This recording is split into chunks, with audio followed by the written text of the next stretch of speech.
Yo, what up? Hope you're having a good day, night, wherever you are, taking care of yourself. Thought I'd do a quick video.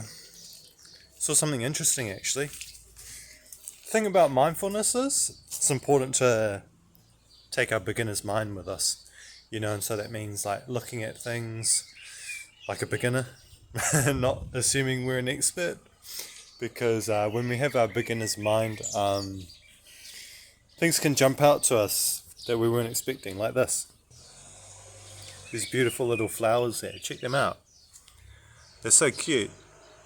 I wouldn't notice them, but then I was like, oh, that's something to be grateful for.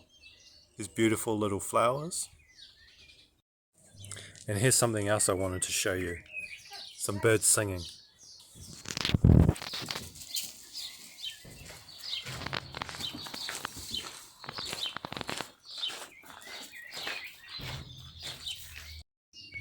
But yeah, apart from that, not much else to add.